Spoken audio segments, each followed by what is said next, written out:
السلام عليكم شيخ. وعليكم السلام ورحمة الله وبركاته.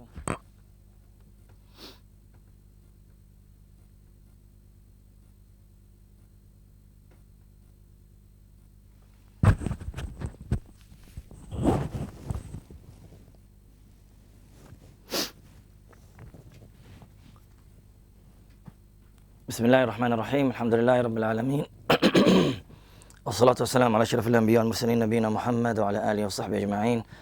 Assalamu alaikum wa rahmatullahi wa barakatuh, and welcome brothers and sisters. Okay, let's start with, if you have any questions, you can start with your questions. We received a number of questions, so we can go through these questions as well. Okay, let me start with this question. Assalamu alaikum, Sheikh. Assalamu alaikum wa barakatuh. I have a question. On one of the WhatsApp groups, somebody posted the way how to read Salatul Tasbih, where you recite 10 times Subhanallah wa bihamdihi, 10 times in ruku, sujood, standing up, and in qiyam. As a student of knowledge, what responsibility do I have to make any comment regarding this? Okay. Bismillah ar-Rahman ar-Rahim. Okay, the question is about Salat al-Tasabih itself. So what's the ruling of Salat al-Tasabih, and what is, whether it's permissible or not.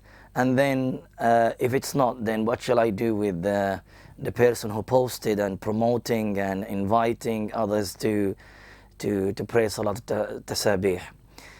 Salat al-Tasabih, we have narrations, a hadith were narrated regarding Salat al-Tasabih and explaining how the Salat al-Tasabih should be performed. The narration of this Salat al-Tasabih, some of it is in Muslim Imam Ahmad and some of the other Sunan, and it was mentioned amongst the At-Targhib, the virtues of the Salah in general. And Imam al-Mundhiri in his book At-Targhib At-Tarhib mentioned that.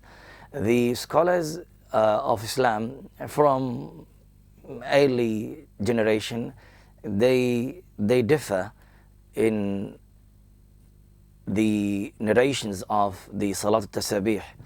So some, they looked into the matan itself, and they said the matan, which means the statement of the salah itself, when how the salah is performed and everything, and they considered Salat al-Tasabih is salatun munkara, so it's not really something permissible, and the narration is weak, looking to the chain as well as the matan, and it is not authentic, and therefore it's not part of the salawat that we should pray.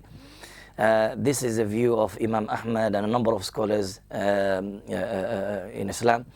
However, we have to also know that there are a number of scholars who accepted the narration of Salat Tasabih with a number of the chains. They accepted that narration and they considered as acceptable, and they did not consider anything wrong with the way how the Salah is performed as well. And therefore, you will find that this salah is mentioned in some books of the Al-Fada'il, like Fada'il al-Salawat. And as far as I remember, the Shafi'is and some Hanafis, they do consider the salah is valid and it's okay to perform it.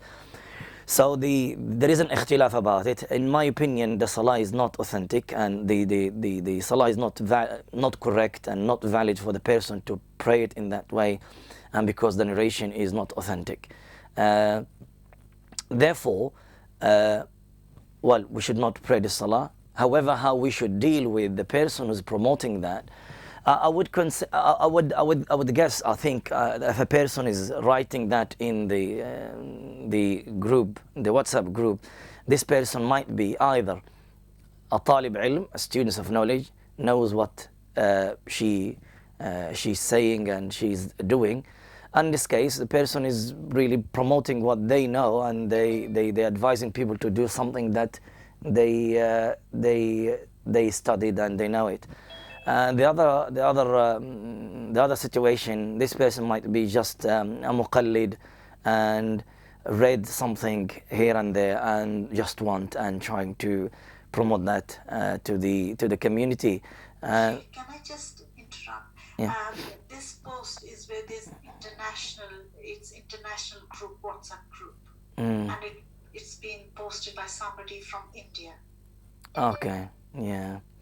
Well, that's even makes now worse because this person might be also looking into the view of their shuyukh, their scholars, and they consider this is authentic and this fine. Well, if you can write back in the group in a nice way, explain that this narration, although it's been accepted by some of the scholars as an authentic, but the right opinion, it's not correct, and I can give you the reasons of the considering the salah is not valid or not really one of the salawat that we should do it. We have alhamdulillah in the books of fiqh, and even in the books of fiqh when they come into the chapter of the salah, they mention amongst this big chapter the salatul nafila or salatul tatawwu', means the voluntary salah. And salatul tatawwu' and nafila, it's open salah. You can pray as much as you can, daytime and evening time, as long you don't pray during the muharram or makruh time. And there is no need to promote salah where the right opinion about it, it's not a valid salah, it's not the narration not mentioning there, it are munkara, means that is not valid and they are weak. But in general, a Muslim is recommended for him or her to pray as much as they can from the nawafil. So in my opinion, I think you can write a few lines in this international group, WhatsApp group, and say the salah is not authentic. However, the asl of the salah, promoting and explaining and showing that we should, as a Muslim, that we pray as much as we can the nafil. And yes, fine, pray nafil as you wish, without mentioning the name of, they call salatu tasabih and salat this, salat that. They're giving different names for that. So no need to give these names, but pray. And the way how also salat tasabih are described, it's not that Rasulullah ﷺ did. And if it was there, then we will have the authentic chains for this, and we have the Sahaba recommended it and they prayed that. But however, we don't have this. This is my opinion about Wallahu A'lam. Jazakallah, Shaykh. But it's my obligation, isn't it, to respond, to put something on this. Otherwise, I fail in my duty as a student of knowledge.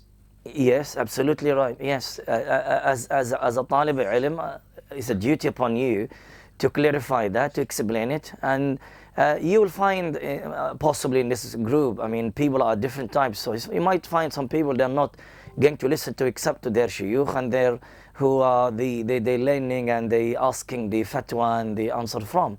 So you might find people are not going to listen to that, but as a duty, as you said, it's absolutely right. You need to mention that in there, so at least you let people and make people to know it's not something agreed. That's one point. So they don't think that's something that's solid and agreed upon about it between the scholars in Islam.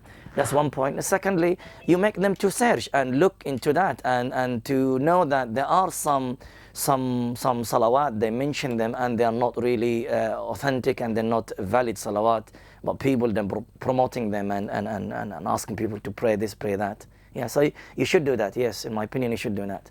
Yeah. Okay, let me take a question from here, from the questions that we received. This question says, okay, the explanation long, but the question comes at the end. The person says, my grandmother is 80 years old, and although she does not suffer from any specific illness, between a bracket, except high blood pressure, so mashallah, tabarakallah, she is healthy. So, mashallah, she's healthy, that's my words, it's not the question.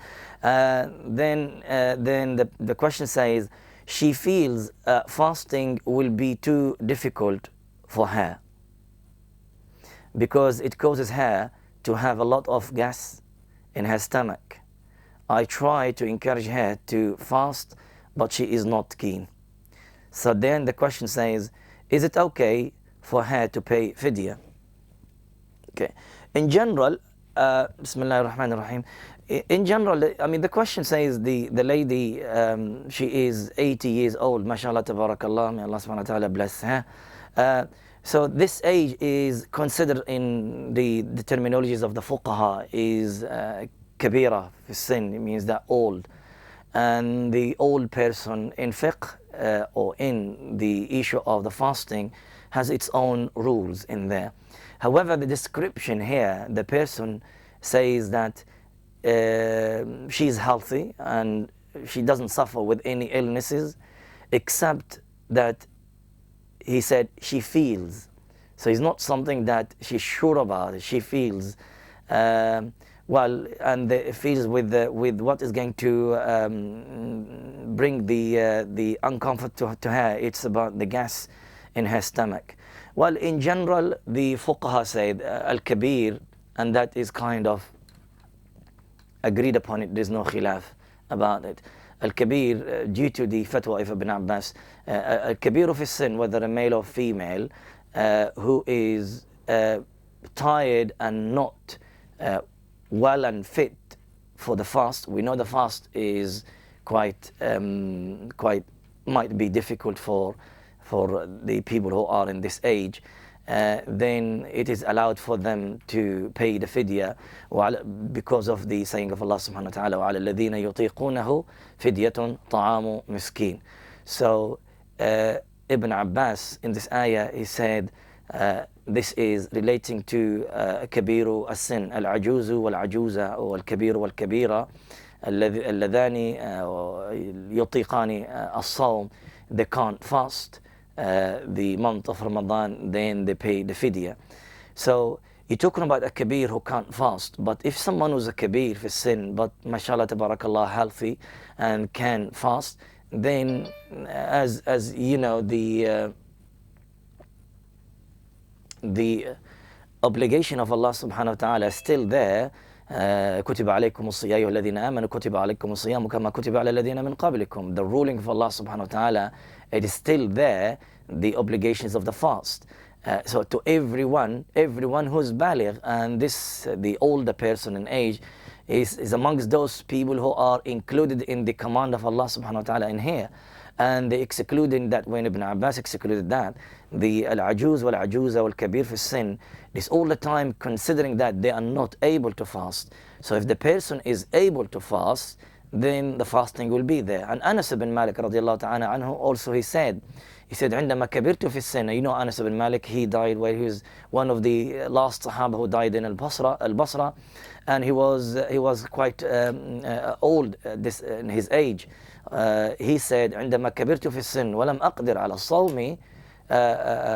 So when I became older in age and I was not able to fast, then he started giving the fidya, طعام مسكين, feeding a miskin, نصف صاع for every day, if there are 29 days or 30 days.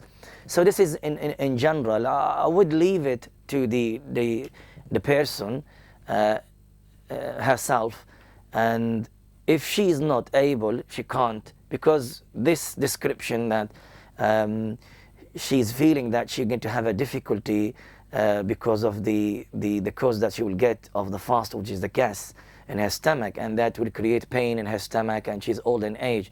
If she knows that she's not able, then she should not fast, and she can give a fidya, it'am, for the day that she can't fast it. And if she can fast, what she can do, she can try. Because the thing is, the reason here why I'm saying this, because she said that her nephew said, or niece said, that she is healthy and she is well, mashallah, and she doesn't suffer with any illnesses. So that is my view, Allahu A'lam. In general, she doesn't need to fast, because if she's old in age and she's not able. However, in her case, if she is healthy and there is no other issue except this, and found it difficult for her fast, then pay the fidya, and that will be, inshallah, enough. May Allah subhanahu wa ta'ala accept from her. Okay. Anyone wants to ask a question? Otherwise, I can go to other questions. May I ask a question, please? Yes, please go ahead. I just wanted to find out, is it permissible to taste something whilst you're cooking, although you're fasting, just so that food is, not is cooked to the right? Okay. Bismillah ar-Rahman ar-Rahim. Okay.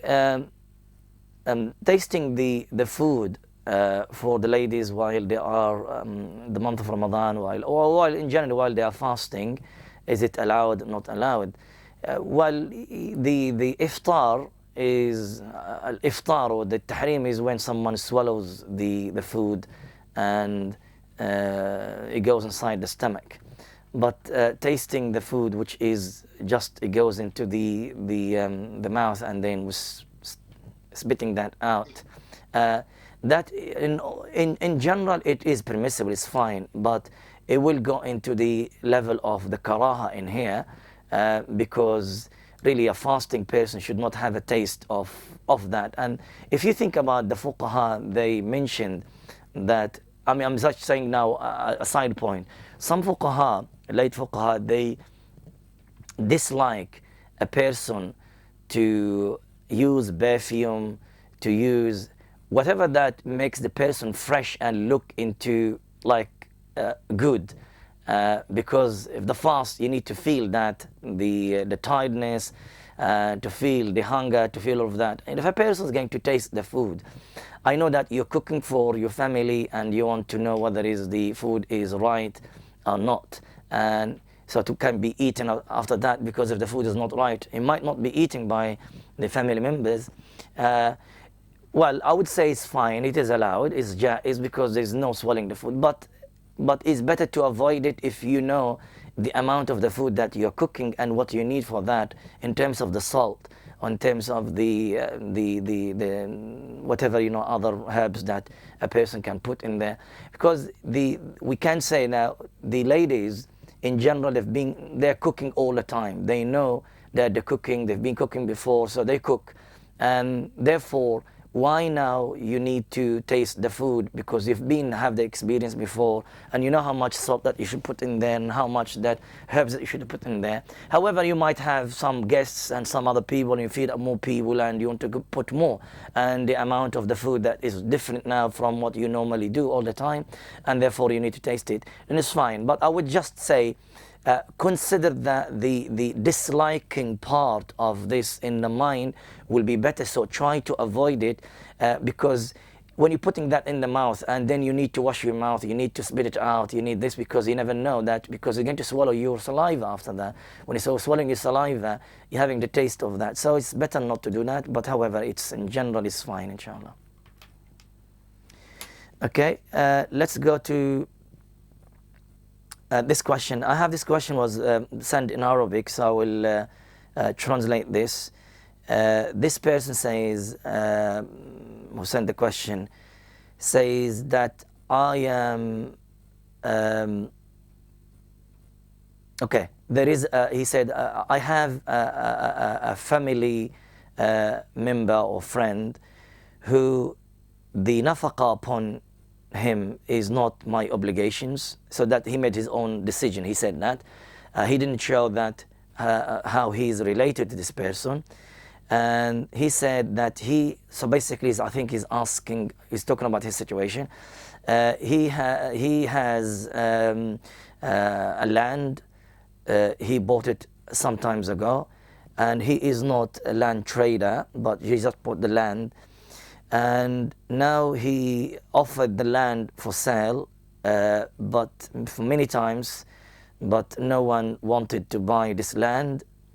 And he put this land for sale because he is very, very in need to the money, but no one bought it. His financial situation is very poor, and so he even can't buy essentials to his own family, and there are debts on him as well. So the question at the end, after all this explanation, فهل يجوز دفع الزكاة له? Is it permissible to pay the zakah to this person or not?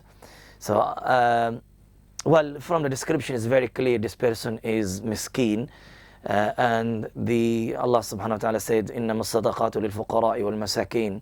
So it is one of the first categories that mentioned in the 8 categories of the people who are receiving the zakah. Although he owns the land, but the land in this situation, it might be the land, the value of the land is big, so a lot of money can earn from that, or there will be money in there, so he will earn money from selling the land. But having the land at that situation, well, as the situation that he described here, this is kal ma'dum. They call the fuqaha is kal ma'dum, as if something that is not there. So you have it, but it's not there, because no one is buying it. You're not benefiting anything from there. There's no trees in there, or you can't plant it. You can't earn anything from it. So therefore, kal ma'dum, as if it's not there, and therefore. And also adding to that, there is debts on him, so he needs to pay that as well. So from 2 situations, he is gharim, there's a debt on him. That's one case from one category from the 8 categories. And he's a miskeen also because he hasn't got the qut to feed his family. Therefore, the zakah, of course, he's eligible for the zakah. And this person who described himself that لا تلزمني نفقته. So it would be good that next time the person says the relation, because if you're asking questions that you might not know even how much, how close that you're related to this person. You might be Islamically, whether you don't know that you relate to the person in a way that the nafaqa is an obligation upon you towards this person. So therefore you can't pay him zakah. But you have to pay him the nafaqa, which is in the same way that you spend upon your wife and your children and your parents possibly as well. Okay, so this is my answer to this question. So yes, he is eligible for the zakah, and then you can pay your zakah to this person. Wallahu a'lam. Okay. Any? I have one other question. Yes, please go ahead. Just want to know the difference between Lilla and Sadaqa. I usually ask, whether it's Lilla or Sadaqa, and I'm always confused. I don't really know much the difference between the two. It's a very good question. Well done, mashallah. During the month of Ramadan, we hear in our local masajid, people are saying, also it's not even during Ramadan, you find that even in general. I'm saying that I've been to a number of masajid, and they're having boxes. In one box it says zakah, in the other box it says lillah, and the other box it says sadaqa. And the question here, sister saying that what is the difference between lillah and sadaqa? Well, the answer for that, I really don't know. I don't know what those people are meaning with lillah and sadaqa. What is lillah is for the sake of Allah, and what is the sadaqa? Sadaqa, if you have another box or another box, another collection called zakah, so straight away we'll say, okay, lillah is a general sadaqah, and the one which mentions sadaqah, that is the zakah. But now in this case, I have a box for zakah, and have a box for sadaqah, and have a box for collection to do lillah, and therefore they don't mean with the word sadaqah as a zakah, because we know that, as in the ayah that I just mentioned earlier in the Surah At-Tawbah, إنما صدقات للفقراء والمساكين والعاملين, it goes into the ayah. Allah said والصدقات إنما الصدقات. Allah mentioned as-sadaqat. Sadaqat, if you think about the general terminology of that, sadaqah is just the voluntary giving out. But Allah mentioned here is the obligatory one, so the compulsory one, which is the zakah. If a sadaqah used in Arabic language, it might be referring to a zakah, it might be referring to the voluntary one. However, in a case like this, as I said, and they have a collection for zakah, a collection for sadaqah, a collection for lillah, then that word sadaqah, they don't mean definitely the word zakah from that, because they're having the word zakah in there. So what they mean with that, I don't know. Really, I have no idea what they mean with that. They put lillah and then they put the sadaqah. Well, lillah is general for the sake of Allah, whether for the masjid to help themselves and supporting the masjid to continue providing the service to the community, whether the masjid will give it to the poor and other people here and there, not other than the zakah, just give it whenever someone needed help. They're giving that for different projects. They can do that. They can do that. The same thing with the sadaqah as well. They can do that. So what is important in Sharia is to differentiate the zakah from any other giving. Zakah, because there are specific categories they receive that, so we need to exclude them. We need to know, and the zakah is an obligation, is compulsory upon the person with the conditions are fulfilled. Generally for us, we the owner of cash or gold or silver, then when the al-hawl comes completed and the nisab, when the nisab reaches the nisab and it goes around the hawl, and then at the time we have to pay the zakah for that. This is two things that we need to consider them. Other than that, we need to know about the nafaqah upon our own families who are obligatory upon us to spend upon them. Then we should not give them. We should not give them the sadaqah. They should not receive a sadaqah. It's paying them and giving them. It is an obligation. We have to pay them. So it's something interesting question. So I don't know of those people who they do that, if they are educated and they made it Sadaqa al-Lillah, they mean different things with that. I'm not aware of that. So I personally, I'm not aware of this. I don't know it. Wallah, Allah knows best. So in my opinion, if you want to give it, just differentiate and know that this is zakah. So you know what is your zakah. So you know that. And other than that, you just give it, whether in the box that says Lillah or in the box says Sadaqa, and inshallah both of them will go for something that beneficial for the work that the masjid they do for the community. Hopefully that they do that. Yeah. Okay. Okay. Allah knows best. Okay. Let me go now to this question. Let's take one from here, one from you guys. Now this question says, you mentioned on Saturday about saying dua and sujood. This is last Saturday, I think, in the talk of the last stretch that about the beginning of the last 10 nights. So the person is referring to that, and then he said, can one ask dua in native language in sujood, in nawafil prayers, or it can only be masnoon du'as in sujood? I understand that one cannot pray Quranic dua between the bracket word by word. I'm not sure word by word what he means in sujood, because Quran cannot be recited in that position. Is that correct?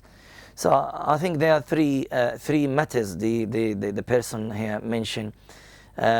Starting with the last one that he mentioned. Okay, he said, I understand that one cannot pray Quranic dua word by word in sujood. This is not correct. This is not correct. You are allowed in the sujood position to read the Quranic ayat, which is our dua. رَبَّنَا آتِنَا فِي الدُّنْيَا حَسَنَةً وَفِي الْآخِرَةِ حَسَنَةً وَقِنَا عَذَابَ النَّارِ. So the last verses from Surah Al-Baqarah, the verses from Surah Al-Imran. So whenever there is, wherever the ayah in the Quran and consistent dua, and you're reading that dua, you intend by saying that, the dua itself, you're not intending reciting the Quran, and that's what expected from the believer and from the musalli, then it's fine with that. That's acceptable. What is disliked by the fuqaha and by Rasulullah says, لا تجعلوا هذا في السجود, means the Quran.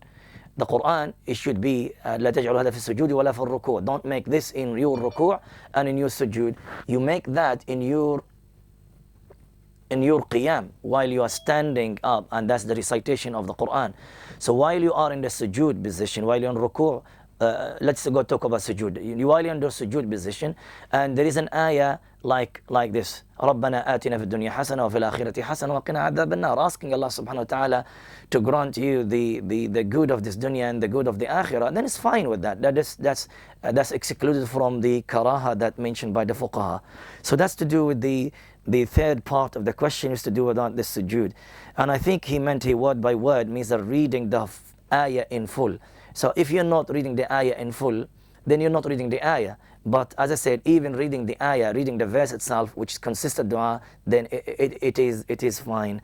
The second part, or the middle part, okay, so relate to the first part. The first part says, can one ask dua in native language? So if I speak Urdu, can I use Urdu? Can I speak Hindi? Can I use Hindi or whatever? Or English, I use English in my du'as in Salah. The majority of the ulama, Jumhur al-ulama, they did not allow the musalli, the person while is in Salah, whether is fard or nafil in general, to use other language other than the Arabic. So the asl in Salah, use the language, the Arabic language.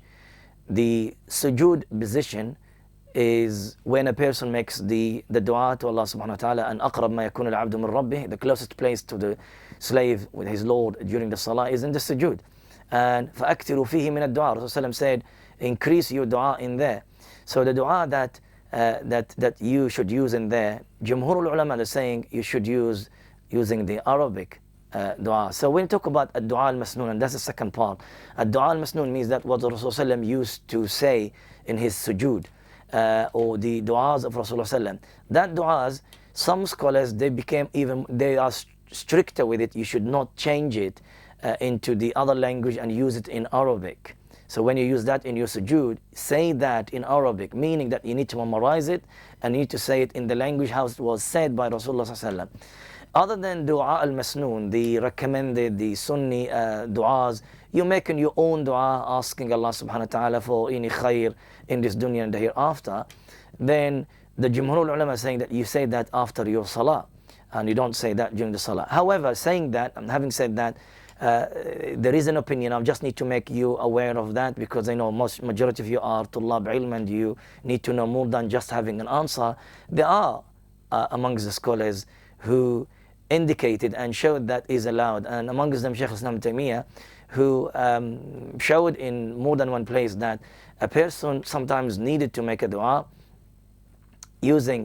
expressing the feeling and to Allah subhanahu wa ta'ala, and wanted to ask Allah subhanahu wa ta'ala for something in this dunya and for the hereafter using their language, and there is no dua for that. So it is permissible for this person to use their language. And preferable, of course, there's no one will say no, preferable everything will be said in Arabic, even for the second opinion, but the majority of ulama, they're saying it should not. And even some scholars, they saying the salah will be batil in this situation. So you're invalidating the salah because you include in the salah something ajnabi, something is not part of the salah, which is using a language that's not your language. However, those who saying it is allowed for the person with a darura, and their evidence for that, the person who's new and accepting Islam and who doesn't know much, they're allowed to use their language because they are new. And this is a temporary, this is for a short of time, and then after that they should learn the language.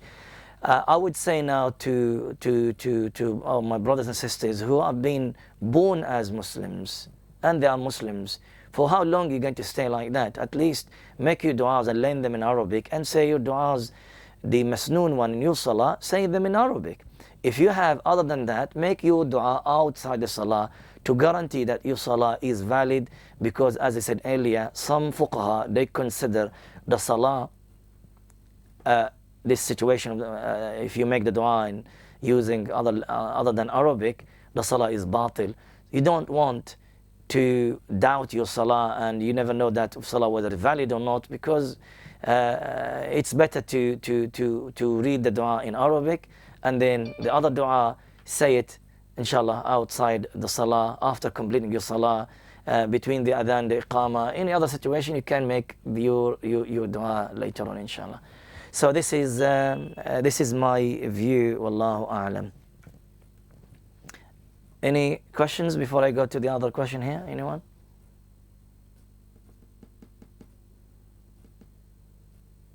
No? Okay. Okay, one more question here. The person says here, is it acceptable to buy a musalla, between two bracket math, in premat, so basically in my name or my parents' name for building a masjid. Okay, the question is not very clear to me, at least. However, my understanding for this question is when the masajid, is a number of masajid, they're inviting their musallis to pay and to donate to the masjid, and especially when they're making the extension, or maybe they're buying a new musalla, or when they want to establish a masjid, or they encourage their community to donate so they can collect the money to buy the masjid. One of the ways to encourage them, they saying buy for yourself or your family a prayer mat or a place in there under your name, so it'll be Sadaqa Jariyah for you, or for your parents, it'll be Sadaqa Jariyah for them. So is for building the masjid, is that allowed or not? Is that acceptable or not? Well, first thing, let me explain this. It should not be understood. It should not be understood by any Muslim that when the masjid